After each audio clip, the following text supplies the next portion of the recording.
at saka po yung paminta po. Ang paminta, ngayon lagyan natin ng suka.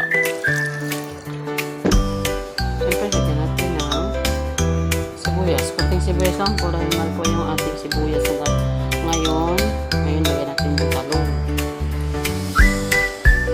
Nagtitipid po tayo sa ating mga ingredients dahil mahal po yung ating ingredients, guys.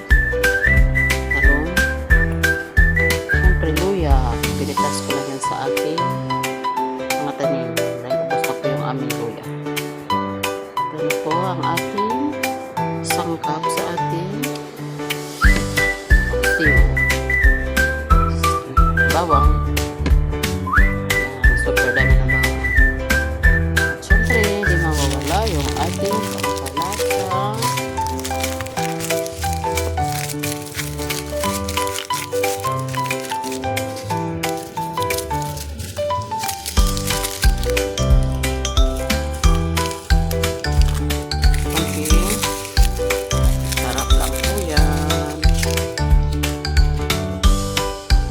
Isalang na natin ang ating paksi.